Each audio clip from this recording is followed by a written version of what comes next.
Les marchands de Huizhou furent une communauté de marchands éminents sous la dynastie des Ming et des Qing entre les 14e et 20e siècles dans la préfecture Huizhou, dans la province de Lanhui.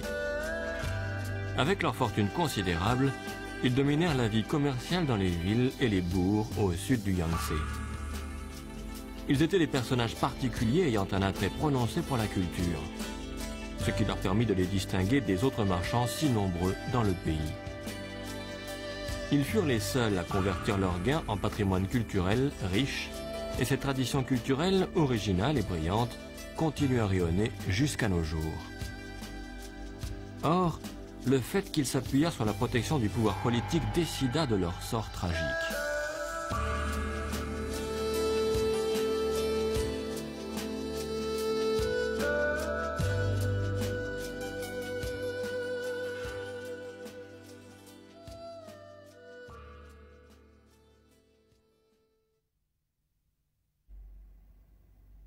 Sous le règne de l'empereur Kangxi des Qing en 1719, Chen Ting, un descendant des marchands de Huizhou résidant à Yangzhou dans la province du Jiangsu, retourna dans son pays natal, dit Embarcadère Zhengshan, à Shesian dans la province de Lanhui.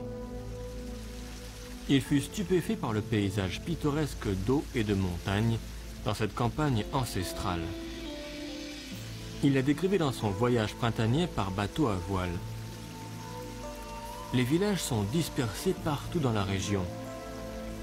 À 2,5 km plus loin, on voit toujours des maisons à hauts murs, imposantes, qui ressemblent à des forts et qui attirent le regard.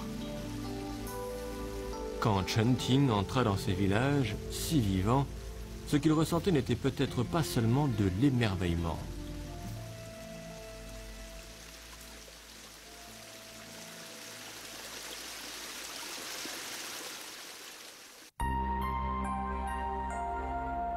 Beaucoup de membres du clan Wang habitaient le village de Hongsun. En effet, les habitants de Huizhou vivaient traditionnellement en communauté familiale, en clan. Aussi, les Wang étaient très nombreux au village.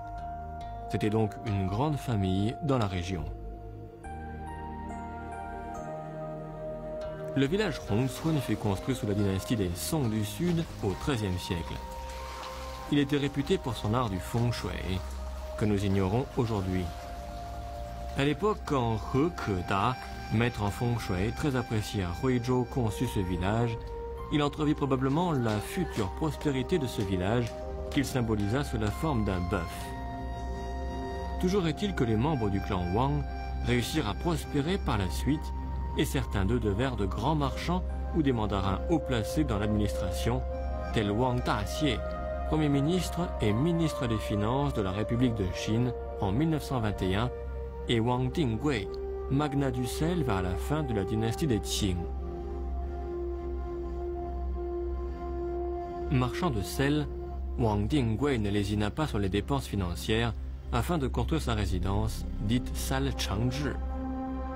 Le fameux écrivain moderne Wang Zhengqi, également originaire de Huizhou, visita cette construction lors de son voyage au pays ancestral en quête de ses racines. Il donna dans un article la description suivante. La maison a été construite par un marchand de sel. Ce dernier avait sans doute fait fortune dans les affaires. La maison respire le luxe.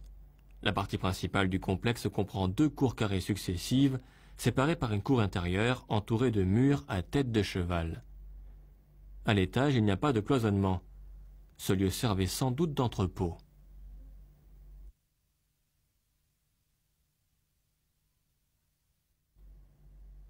Aujourd'hui, si cette maison attire l'attention des artistes, c'est essentiellement à cause de ses fines sculptures sur bois. La sculpture sur bois de Huizhou est caractérisée par les récits